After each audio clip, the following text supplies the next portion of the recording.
Mercure. À peine plus grande que la Lune, la planète Mercure est la plus petite du système solaire, 20 fois moins massive que la Terre.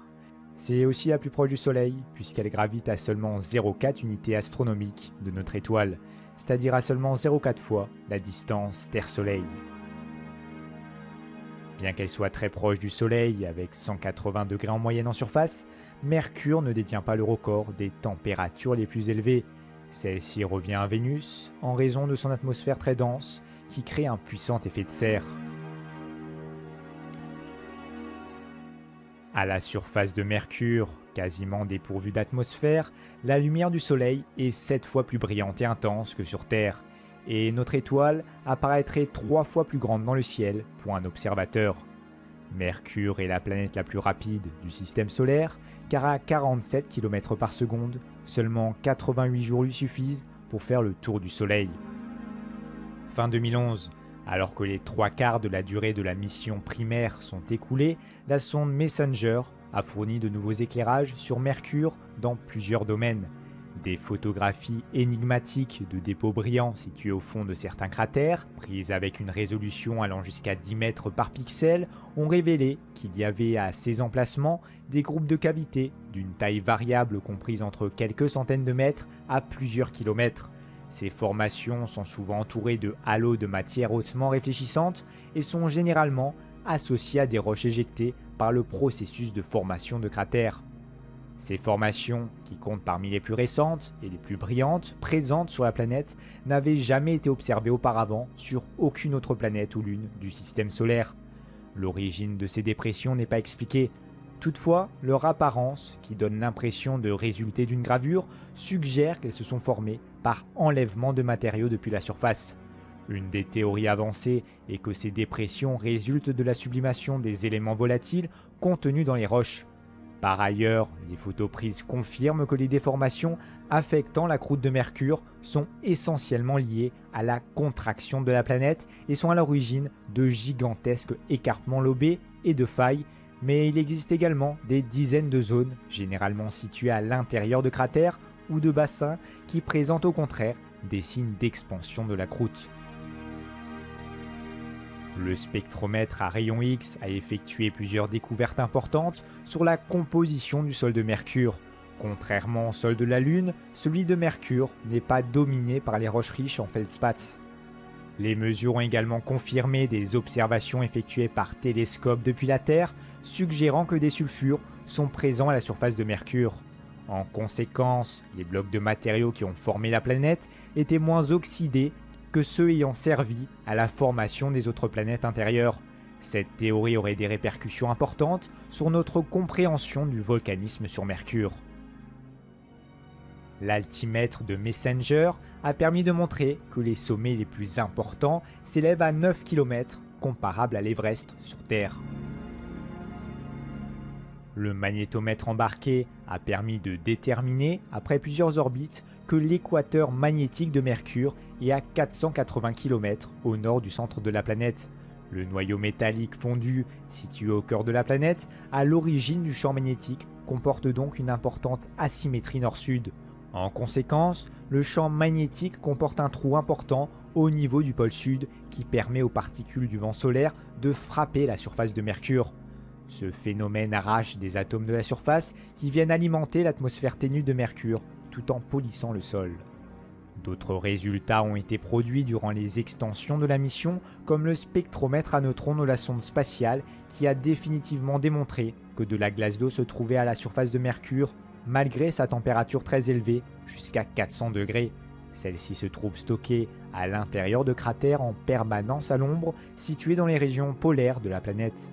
Les caméras montrent à ces endroits un matériau sombre qui, selon les hypothèses des scientifiques, serait constitué d'un matériau riche en molécules organiques, comme en transportent les comètes et les astéroïdes qui sont supposés être à l'origine de cette eau. Cette découverte remet en cause le modèle de formation de la planète.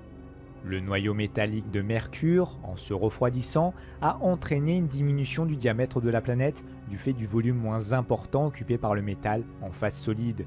Des falaises hautes de plusieurs kilomètres et longues de plusieurs centaines de kilomètres qui résultent de cette contraction se sont formées et sillonnent la surface actuelle de la planète. Les données recueillies par l'altimètre de Messenger ont permis de confirmer que la réduction du diamètre de la planète depuis sa formation atteint les 7 km. Au cours de sa mission, Messenger a effectué 4104 fois le tour de Mercure et a pris plus de 270 000 photos. La caméra à grand angle de Messenger a réalisé, entre le 3 et le 16 novembre 2010, 34 photos qui ont permis, par photomontage, d'obtenir un portrait de l'ensemble du système solaire. Seules les planètes Uranus et Neptune n'y figurent pas, car situées entre 3 et 4,4 milliards de kilomètres, elles ne peuvent pas être discernées à cette distance. Après avoir étudié la topographie de l'hémisphère nord et caractérisé les éléments volatiles présents dans les cratères constamment ombragés des pôles, la sonde s'est écrasée à la surface de la planète en avril 2015. Place maintenant à une nouvelle mission qui fait actuellement route vers Mercure, Baby Colombo. Partie le 19 octobre 2018, les deux sondes de cette mission des agences spatiales européennes et japonaises seront placées en orbite autour de la planète en décembre 2025. Vénus. Vénus, joyau du ciel, connu des anciens astronomes sous le nom d'étoile du matin et d'étoile du soir, considéré alors, à l'époque, comme étant deux corps célestes différents. La planète Vénus doit son nom à la déesse romaine de l'amour et de la beauté, voilée par d'épais nuages tourbillonnants.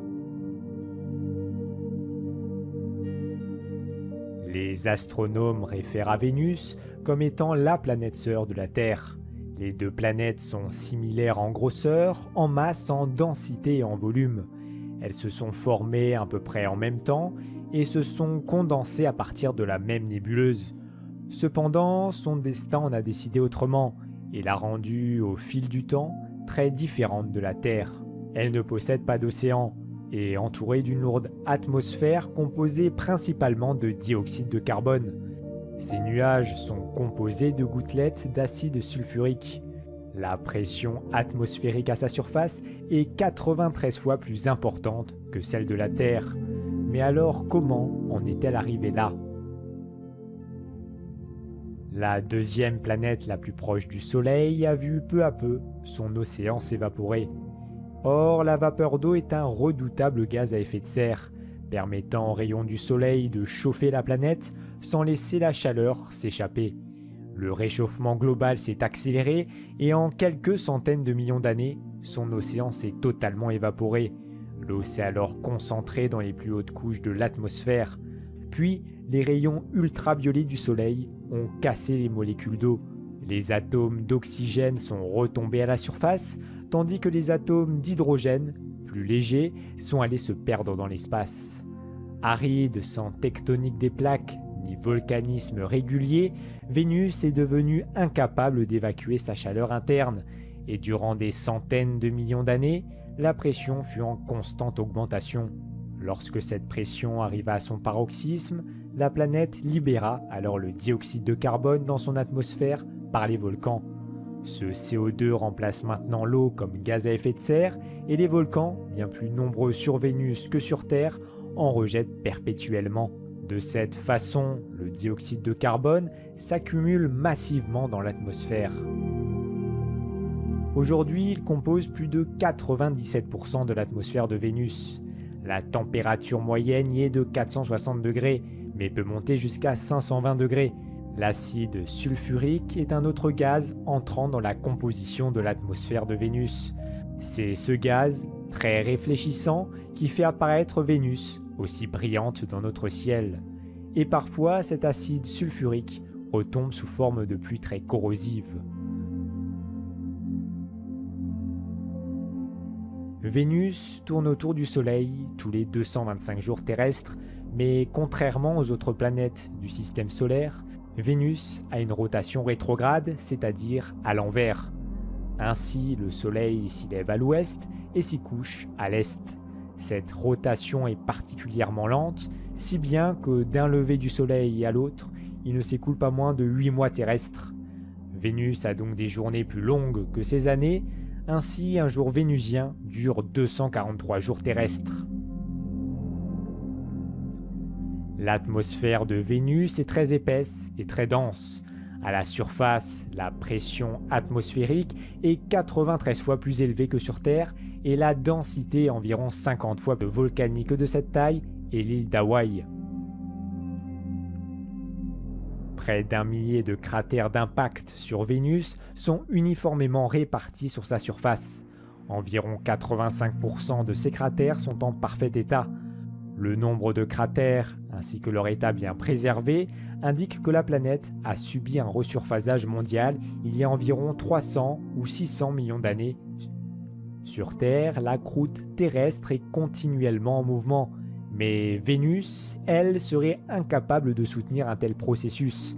Sans tectonique des plaques pour dissiper la chaleur de son manteau, Vénus subit à la place un processus cyclique dans lequel les températures du manteau augmentent jusqu'à atteindre un niveau critique qui affaiblit la croûte.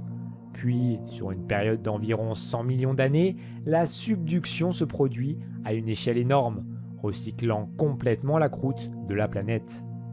Ces conditions extrêmes ont rendu l'exploration de Vénus très difficile et les sondes envoyées sur Vénus ont tenu très peu de temps à la surface de la planète avant de cesser de fonctionner.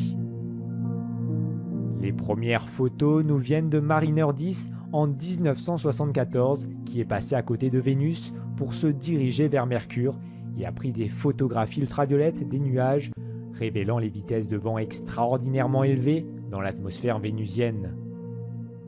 En 1975, les atterrisseurs soviétiques Venera 9 et 10 ont transmis les premières images de la surface de Vénus, qui était en noir et blanc. En 1982, les premières images couleur de la surface ont été obtenues avec les atterrisseurs soviétiques Venera 13 et 14. Ces images ont permis de découvrir que la surface de Vénus était recouverte de sédiments et de roches relativement anguleuses. Le sol montre des preuves d'un volcanisme étendu et le soufre dans l'atmosphère peut indiquer qu'il y a eu des éruptions récentes. Les microphones de la sonde ont enregistré les bruits du vent atmosphérique dans le but de mesurer la vitesse du vent.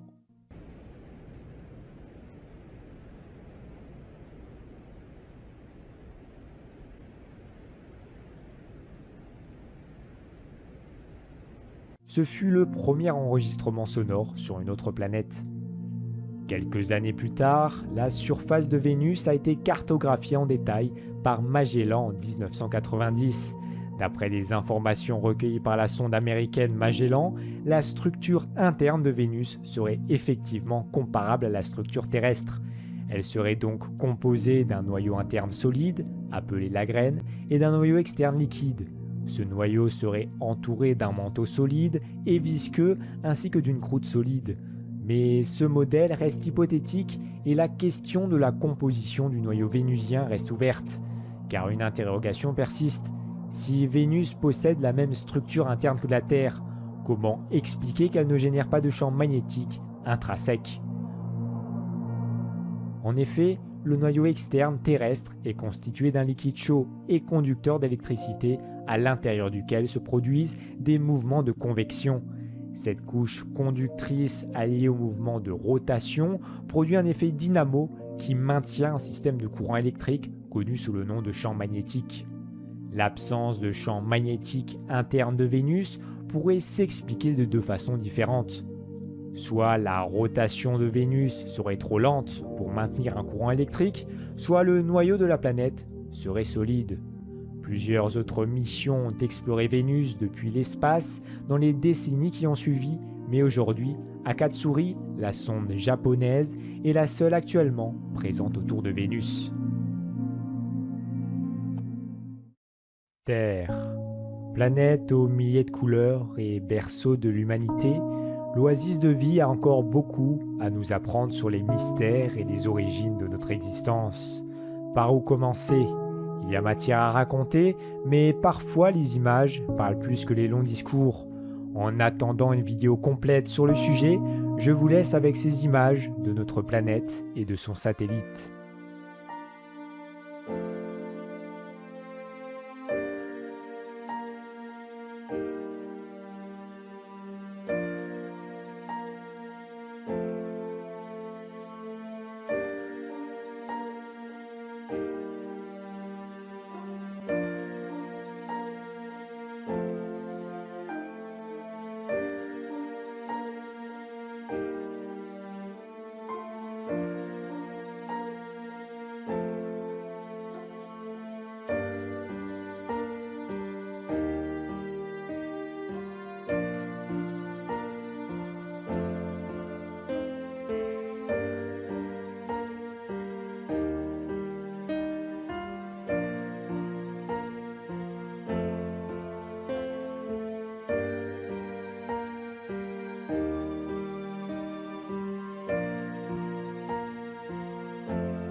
Mars. La quatrième planète la plus éloignée du Soleil, petite par sa taille, environ une demi-terre, mais grande par son intérêt scientifique, aurait autrefois possédé des mers chaudes, salées, avec des lacs d'eau douce, sans doute de la neige au sommet de ses monts, des nuages et un cycle de l'eau. En 2015, la présence d'eau en saumure, un liquide proche de l'eau salée de nos océans et saturé en sel, aurait même été détectée par la sonde américaine Mars Flow Reconnaissance Orbiter. Les sels, très abondants, abaissent le point de congélation de l'eau, lui permettant ainsi de rester sous forme liquide et de s'écouler sous des températures inférieures à 0 degré. En effet, la surface de la planète rouge oscille entre 20 et moins 143 degrés.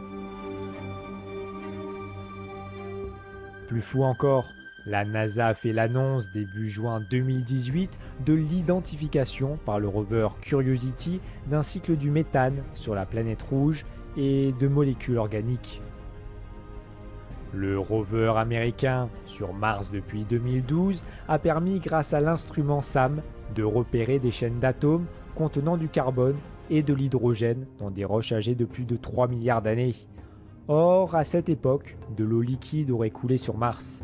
Ainsi, deux ingrédients nécessaires à l'apparition de la vie étaient vraisemblablement réunis au même moment à une époque sur la planète rouge. Mars est une planète tellurique, c'est-à-dire rocheuse, 10 fois moins massive que la Terre. Vue de la planète bleue, elle apparaît rougeâtre de par la poussière riche en oxyde de fer qui recouvre sa surface. Une fois hydratée, l'oxyde de fer devient rouille, d'où la couleur ocrée de notre planète voisine. C'est d'ailleurs ce qui fait qu'on l'associe à la guerre depuis l'Antiquité, d'où son nom faisant référence au dieu de la guerre dans la mythologie romaine. Les pôles de Mars sont en permanence recouverts de calottes blanchâtres, très variables en fonction des saisons. Au début du printemps boréal par exemple, la glace du pôle Nord, exposée au soleil, se sublime. Autrement dit, elle passe directement de l'état solide à l'état gazeux. Cette sublimation crée ensuite des masses d'air à l'origine des vents qui soulèvent d'importantes quantités de poussière et sont susceptibles de déclencher des tempêtes de poussière à l'échelle de la planète tout entière. D'autre part, la planète Mars se caractérise par une opposition très nette entre l'hémisphère nord, constitué de vastes plaines lisses, et l'hémisphère sud, formé de plateaux riches en cratères d'impact. L'hémisphère nord est entre 1 et 3 km moins élevé que l'hémisphère sud et l'épaisseur de la croûte y est de 32 km contre 58 km pour les plateaux du sud. Cette dichotomie serait apparue il y a environ 4 milliards d'années. Pour expliquer ce phénomène, il y a aujourd'hui deux théories pour expliquer cette coupure. L'une est liée à la dynamique interne de la planète au niveau du manteau et des tectoniques des plaques, et l'autre à un ou plusieurs grands bombardements qui auraient entraîné la fusion des terrains de l'hémisphère nord. A noter également que les terrains de l'hémisphère nord sont plus jeunes que ceux de l'hémisphère sud, ainsi que marqués par une ancienne présence d'eau liquide abondante et acide. Au contact de la limite géologique matérialisant la dichotomie, ces régions regroupent une forte concentration de volcans. C'est d'ailleurs sur le renflement de Tharsis que se trouve le plus grand volcan du système solaire, l'Olympus Mons, qui culmine à plus de 21 000 mètres d'altitude. En outre, contrairement à la Terre, Mars ne possède pas de tectonique des plaques, d'où la taille colossale de ses volcans. Sur notre planète, la croûte se déplace par rapport au point chaud situé dans le manteau qui éjecte de la lave en surface, ce qui forme une succession de petits volcans. Sur Mars, la lave s'accumule en un seul et même point, donnant naissance à des volcans gigantesques. Aujourd'hui, la planète rouge a perdu la quasi-totalité de son activité géologique interne. Seuls quelques glissements de terrain, geysers de CO2 au pôle, séismes et petites coulées de lave se produisent encore. De son côté, l'hémisphère sud de Mars est parsemé de cratères d'impact. Argyre Planitia et Eyas Planitia sont les deux plus remarquables. Le second d'environ 2200 km de diamètre et 9500 mètres de profondeur est la plus grande structure d'impact observable sur la planète. Contrairement aux cratères lunaires dont l'aspect ne change pas avec le temps, les cratères martiens sont soumis à une érosion d'origine atmosphérique qui altère leur forme, arrondit leurs bords et recouvre leurs intérieurs d'une épaisse couche de poussière. Ils restent cependant bien visibles. Par ailleurs, la surface de la planète rouge est dotée du plus grand canyon du système solaire. Les gorges du Valles Marineris atteignent 8000 mètres de profondeur et s'étendent d'ouest en est sur plus de 3000 km. Dans le voisinage de Valles Marineris, une multitude de petites vallées évoquent des lits de rivières asséchés. Un indice qui oriente les scientifiques vers une histoire de Mars durant laquelle l'eau liquide coulait à flot. Enfin, la gravité de surface sur Mars est seulement de 38% de celle de la Terre. Le sismomètre de la mission InSight, qui est arrivé à destination le 26 novembre 2018, a permis d'approfondir certains points. Les séismes martiens sont plus faibles mais plus fréquents que ne le prévoyaient les modèles théoriques. En 13 mois, le sismographe a enregistré près de 460 événements, essentiellement des microséismes. En analysant les ondes sismiques d'une poignée de séismes, les plus intenses observées sur 2 années, les scientifiques ont pu affiner nos connaissances sur la structure interne de Mars. Les enregistrements sismiques ont permis de distinguer 3 couches dans le sous-sol. Le duricrust, une couche indurée de quelques centimètres, le régolithe, une strate superficielle formée de matériaux concassés par les impacts pendant des milliards d'années, d'une dizaine de kilomètres d'épaisseur. En dessous se trouve une croûte profonde, consolidée, où la diffusion et l'atténuation des ondes semblent semblables à celles des massifs cristallins terrestres. Le magnétomètre a détecté un champ magnétique 10 fois supérieur à ce qui était prévu. Les roches voisines du lieu d'atterrissage étant trop jeunes pour avoir été aimantées par l'ancien champ global de Mars. Le champ mesuré doit provenir de roches plus profondes. InSight a également détecté des impulsions magnétiques en milieu de nuit dont l'origine est encore inconnue. L'atmosphère martienne se compose de 96% de dioxyde de carbone, de 2% d'argon et d'1,9% d'azote.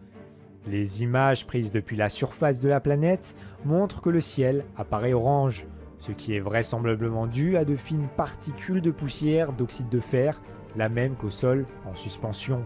Très ténue, l'atmosphère de Mars se caractérise par une pression inférieure à 1% de la valeur terrestre. Et Perseverance dans tout ça? Eh bien, 8 mois après l'atterrissage sur la planète rouge, le rover Perseverance a livré ses premiers résultats. Comme le pressentaient les scientifiques, le cratère de J0 dans lequel a atterri le robot est bien un lac asséché depuis environ 3,6 milliards d'années.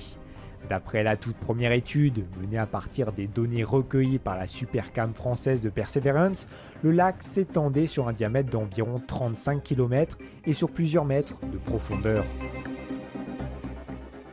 Enfin, la planète rouge ne possède pas d'anneaux, mais 2 petits satellites naturels, Phobos et Deimos. Le premier est de forme irrégulière, c'est le plus proche de sa planète, orbitant environ 9000 km de Mars.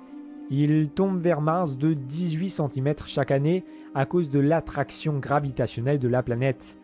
À ce rythme, dans 11 millions d'années, Phobos sera si proche de la surface martienne que la gravitation le fera se désagréger à environ 4000 km d'altitude. Deimos, pour sa part, est plus petit et plus éloigné, orbitant à environ 23 000 km d'altitude. Comme son homologue, il est de forme irrégulière et parsemé de cratères. D'après les dernières publications scientifiques, ces 2 lunes, nommées d'après les jumeaux des dieux Mars et Vénus dans la mythologie romaine, seraient le résidu d'un impact entre la planète rouge et un astéroïde. Les débris de cette collision auraient formé un anneau dans lequel se seraient accrétés une douzaine de satellites. Seuls les deux plus éloignés auraient survécu, Phobos et Deimos.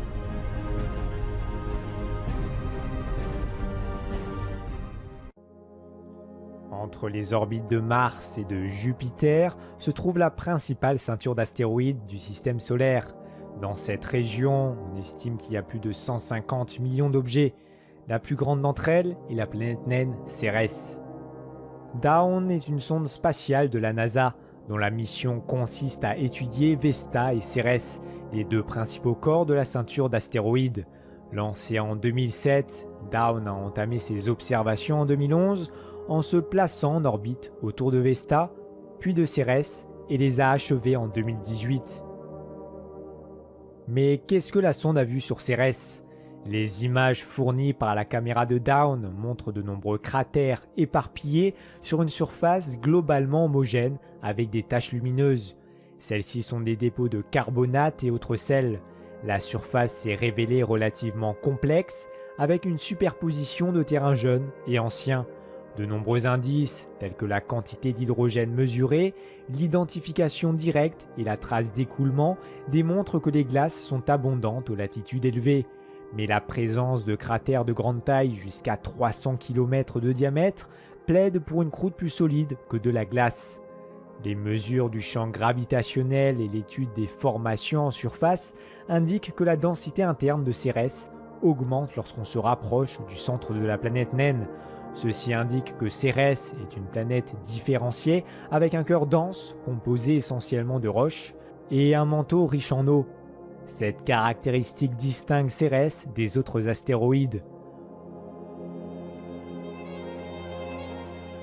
De l'ammoniac a été détecté à la surface de Cérès. Cette découverte suggère que les matériaux composant Cérès se sont formés dans la partie externe du système solaire et confirme l'hypothèse que celui-ci a subi un ou plusieurs changements importants avant d'adopter sa configuration actuelle.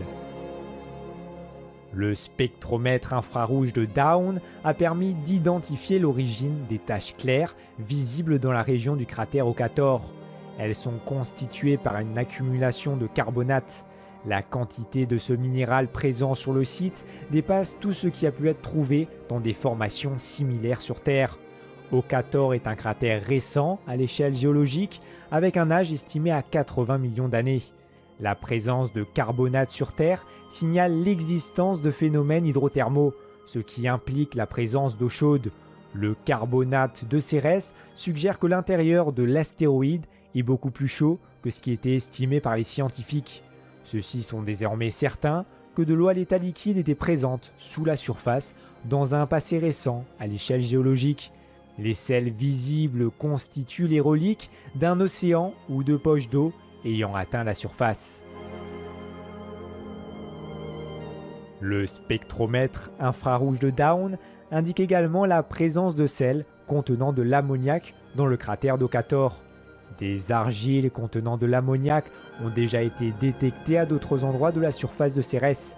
Cette découverte, avec celle des carbonates, conforte la thèse selon laquelle Cérès se serait formé dans la partie externe du système solaire, vers l'orbite de Neptune, et que son orbite s'est ensuite déplacée vers la partie interne du système solaire. Toutefois, l'étude de la surface de Cérès semble contredire cette hypothèse. En effet, les cratères ayant plus de 2 km de profondeur et qui ont été formés par un impact ayant eu lieu il y a plusieurs milliards d'années ne présentent pas de signes de déformation. Si la surface était composée uniquement de glace, ce genre de relief aurait dû s'estomper au fil des périodes de réchauffement et de refroidissement. D'après l'étude réalisée, la couche externe de la surface ne contiendrait pas plus de 30 à 40% de glace, le reste étant constitué de roches et de minéraux. Cette constitution de roches de la surface est commune parmi les corps s'étant formés près du Soleil et vient donc contredire les conclusions tirées à partir de la présence des minéraux. Les instruments de Dawn ont réalisé, au cours du séjour d'un an en orbite autour de Vesta, environ 31 000 photos de sa surface. Ces données ont permis de déterminer que Vesta était très différente des autres astéroïdes. Sa géologie est complexe. Il s'agit d'un corps différencié qui possède un noyau dense de nickel et de fer dont le diamètre serait composé entre 214 et 226 km. à savoir que le diamètre de Vesta est de 530 km, avec au-dessus un manteau et une croûte. Vesta présente des caractéristiques très proches de celles d'une planète. Cette affiliation est confortée par la découverte de météoroïdes terrestres en provenance de Vesta, présentant des indices prouvant qu'un champ magnétique important présent a existé il y a 3,6 milliards d'années. Il y a donc eu à cette époque un noyau métallique liquide capable de le générer. Il pourrait subsister des traces de ce champ magnétique encore aujourd'hui. Les deux hémisphères présentent un aspect très différent. L'hémisphère nord de Vesta est criblé de cratères d'impact, qui permettent de retracer un séjour agité de 4,5 milliards d'années dans la ceinture d'astéroïdes. L'hémisphère sud a été complètement refaçonné par un énorme impact qui s'est produit il y a moins de 2 milliards d'années et par une seconde collision encore plus importante qui s'est produite il y a environ 1 milliard d'années. Ces deux événements ont creusé les bassins de Venenenia, de 400 km de diamètre, et de Rhea Silvia, de 500 km de diamètre. Au centre du plus grand de ces bassins se dresse un pic 2 fois plus haut que l'Everest. L'impact a été si important qu'il a failli faire éclater Vesta et qu'il a laissé un réseau étendu d'énormes dépressions près de l'équateur, longues de plusieurs centaines de kilomètres et larges de 15 km. Ces impacts ont entraîné l'expulsion d'une grande quantité de roches dans l'espace, dont certaines sont depuis retombées sur Terre. Vesta présente la particularité d'être un objet particulièrement brillant, le seul astéroïde de la ceinture visible à l'œil nu par un observateur situé sur Terre.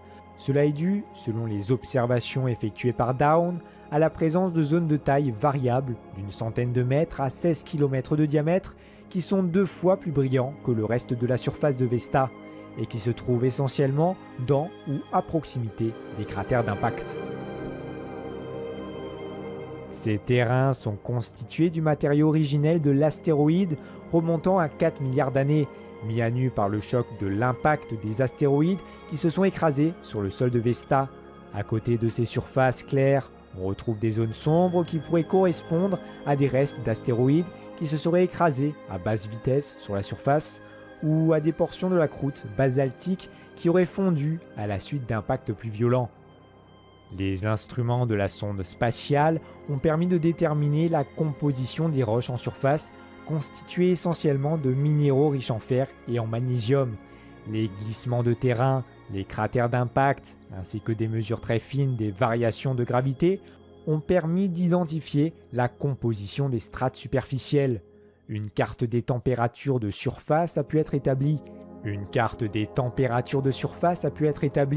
Elle montre que celle-ci peut varier de moins 23 degrés dans les endroits bénéficiant de la meilleure exposition au soleil à moins 100 degrés dans les zones situées à l'ombre. Bien que les astéroïdes soient composés pour moitié de glace, celle-ci n'est pas visible à la surface d'après les observations effectuées. En effet, l'axe de l'astéroïde est fortement incliné, 27 degrés, soit un angle supérieur à celui de la Terre qui a 24 degrés. Ce qui a pour conséquence que tous les points de la surface, y compris les flancs des cratères, sont exposés au soleil à un moment ou à un autre de l'année. Jupiter impressionne par ses dimensions et les tempêtes qui ne cessent de faire rage à sa surface. La géante gazeuse est observée par les astronomes depuis l'Antiquité, pourtant beaucoup d'inconnus subsistent quant à sa nature et à celle de ses lunes. Des mystères que la mission américaine Juno commence à élucider, bientôt complétée par JUICE, l'européenne. Jupiter est une planète géante gazeuse, majoritairement composée de gaz à 95%, notamment d'hélium et d'hydrogène, qui sont des gaz légers. Elle est pourtant plus massive que toutes les planètes du système solaire réunies. Son volume, lui, équivaut à 1321 fois celui de la Terre. Du nom du dieu des dieux romains Jupiter, Zeus dans la mythologie grecque, elle est la 5e, plus éloignée du Soleil. Bien que Jupiter soit connu depuis l'Antiquité, beaucoup d'incertitudes planent toujours sur sa structure et sa composition. Au vu des connaissances actuelles, l'astre serait constitué d'une fine atmosphère gazeuse de 1000 km d'épaisseur, riche en hydrogène moléculaire à 86% et en molécules d'hélium à 13%. On y trouve de denses nuages aux teintes marron, rouge et blanches, dus à la présence d'ammoniac. Puis, la température et la pression augmentant avec la profondeur, l'hydrogène se condenserait progressivement sous la forme d'un brouillard de plus en plus épais, se transformant finalement en une mer d'hydrogène moléculaire liquide, pauvre en hélium, localisée entre la partie basse de l'atmosphère gazeuse à environ 10 000 km de profondeur. Entre 10 000 km et 60 000 km, où la température dépasse les 20 000 degrés et la pression atteint les 40 millions d'atmosphères terrestres, on trouverait ensuite de l'hydrogène métallique liquide, un peu comme du mercure. En effet, la très forte pression casse les molécules d'hydrogène, leur faisant perdre un ou plusieurs électrons et les transformant ainsi en espèces chimiques chargées, des ions. C'est cette couche qui serait à l'origine du champ magnétique de Jupiter, le plus puissant des 8 planètes du système solaire. Enfin, au centre de la planète, les recherches en cours pointent vers l'existence d'un noyau solide constitué de roches ou de glace de masse équivalente à environ 3 fois celle de la Terre. Jupiter est un monde complexe et turbulent. Les données recueillies par les instruments de la sonde spatiale Juno remettent en cause de nombreuses hypothèses scientifiques sur les processus à l'œuvre. Juno a identifié une nouvelle ceinture de radiation située au niveau de l'équateur, immédiatement au-dessus de l'atmosphère, signalée par une tache bleutée. Les images fournies par la caméra de Juno montrent que les régions des deux pôles sont occupées par des tempêtes de la taille de la Terre, très proches les unes des autres. Les scientifiques s'interrogent sur leur mode de formation et sur leur dynamique. S'agit-il de phénomènes permanents, dont la configuration évolue dans le temps? Est-ce que ces tempêtes se déplacent? Les données collectées sur les aurores polaires démontrent que les processus à l'œuvre sont différents de ceux de la Terre. Les électrons accélérés au pôle ont des énergies atteignant 10 à 30 fois ceux de la Terre. Mais à la surprise des scientifiques, malgré ce potentiel électrique énorme, les aurores polaires ne sont pas permanentes et la source des aurores polaires les plus intenses n'est pas liée à cette caractéristique. La caméra de Juno a pris des photos très détaillées de la surface de Jupiter, en particulier un des éléments les plus emblématiques de Jupiter, qui est la grande tache rouge. D'après les données des radiomètres, la grande tache rouge se prolonge au moins jusqu'à une profondeur de 300 km et elle est plus chaude à sa base qu'à sa surface. Elle correspond en réalité à une tempête géante comparable à un ouragan. Juno a survolé cet œil de Jupiter à environ 9000 km d'altitude, autrement dit de très près. Elle a déterminé que le cyclone mesurait environ 16 000 km, soit 1,3 fois le diamètre de la Terre. Toutefois, l'information principale pour laquelle les scientifiques n'avaient encore aucune estimation concerne la profondeur de la tempête. Ainsi, l'œil de Jupiter serait de 50 à 100 fois plus profond que les océans terrestres et plus chaud à sa base qu'au sommet. Ces vents, qui peuvent atteindre les 700 km/h, sont dus à cette différence de température.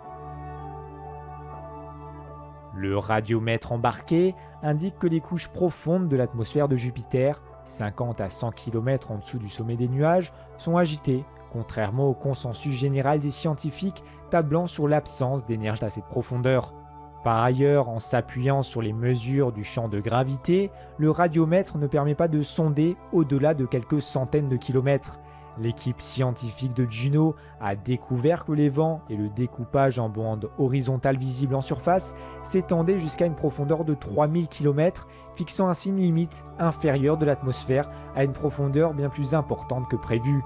Contrairement aux hypothèses, cette atmosphère n'est pas constituée de couches emboîtées caractérisées par des vitesses de rotation différenciées. En deçà de cette atmosphère, les couches inférieures, qu'elles soient liquides ou solides, ont un mouvement de rotation unique et se comportent comme si elles formaient une seule entité.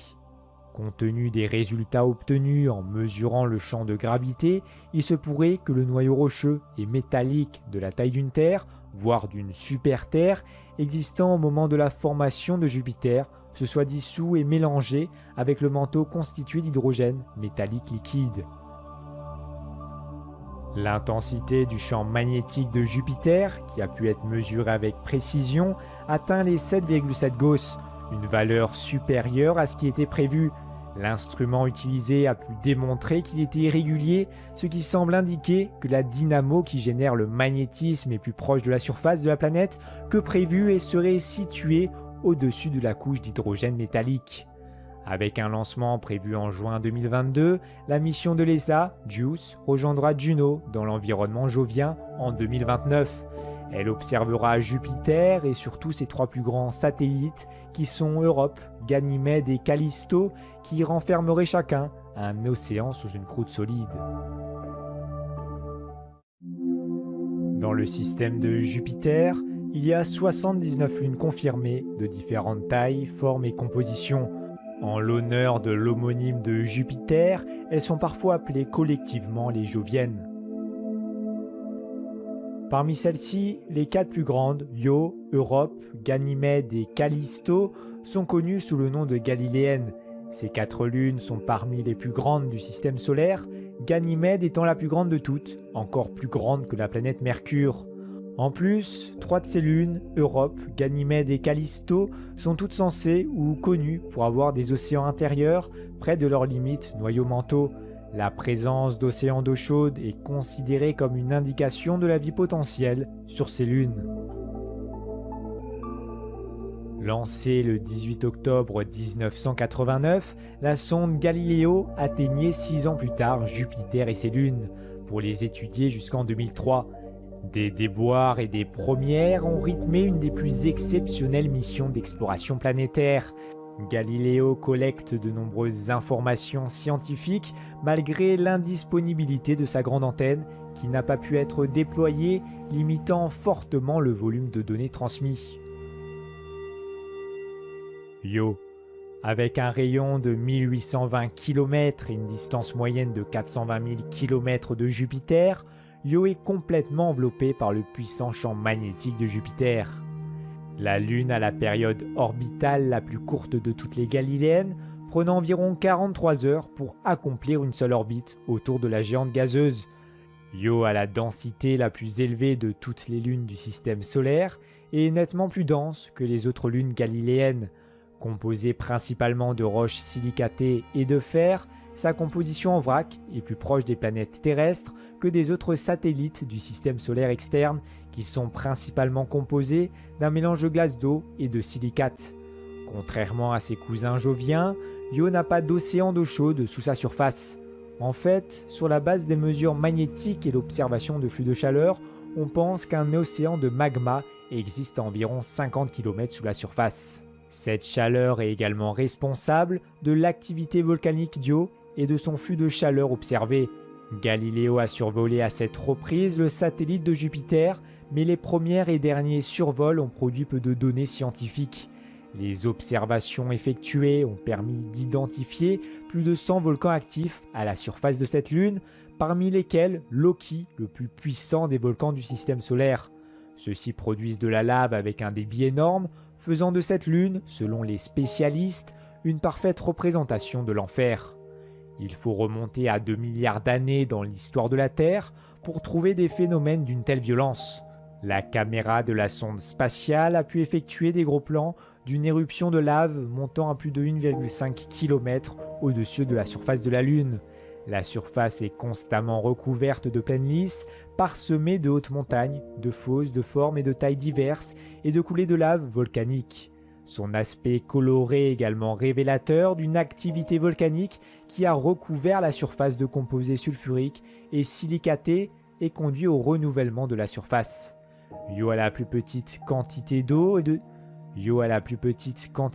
tous les corps connus du système solaire, ce qui est probablement dû au fait que Jupiter est suffisamment chaud au début de l'évolution du système solaire pour chasser les matières volatiles comme l'eau de sa surface. Les phénomènes géologiques sont essentiellement provoqués par la force des marées générée par Jupiter qui fluctue selon la position de Io sur son orbite, car cette dernière n'est pas circulaire. Ces forces déforment la planète comme une balle en caoutchouc. La friction interne des roches qui en résulte crée d'énormes quantités de chaleur interne qui représentent un flux thermique 2 fois plus puissant que celui à l'origine du volcanisme terrestre. Des montagnes culminant à 16 km d'altitude ont été découvertes par la sonde spatiale. Elles ne semblent pas d'origine volcanique. D'autres photos indiquent que ces sommets disparaissent progressivement à la suite d'énormes glissements de terrain provoqués par leur masse. La découverte par Galiléo d'un trou dans le champ magnétique de Io, créé par Jupiter, permet de déduire que celle-ci possède un noyau métallique composé de fer et de sulfure de fer d'un diamètre de 900 km, soit 50% de son diamètre total. En effectuant son premier survol de Io à l'arrivée dans le système jovien, les instruments de la sonde spatiale ont constaté la présence de l'ionosphère à une altitude de 900 km, alors que, selon les données collectées par les sondes spatiales précédentes, celle-ci aurait dû culminer de 50 à 100 km. Ces différences reflètent la grande variabilité de cette région de l'espace autour de Io. Europe. Si Io pouvait être caractérisé comme un endroit infernal crachant de la lave, alors Europe serait calme, glaciale et aqueuse en comparaison.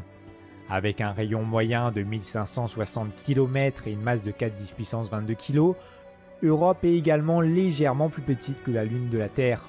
Son orbite est presque circulaire et se situe à une distance moyenne de 670 000 km de Jupiter. La Lune met 3,5 jours terrestres pour accomplir une seule orbite autour de Jupiter. Galiléo a effectué 9 survols à faible distance du satellite de Jupiter Europe. Deux de ces survols ont fourni peu de données à la suite d'une bascule de la sonde spatiale en mode survie à un moment critique. Et le dernier survol s'est fait dans un contexte de budget réduit qui n'a permis que des observations limitées. Contrairement à Ganymède et Callisto, Europe comporte peu de cratères à sa surface, ce qui indique qu'un processus géologique les a fait disparaître. D'après des estimations effectuées à partir des observations d'autres lunes de Jupiter, il ne se produit en moyenne un impact créant un cratère de 20 km de diamètre chaque million d'années.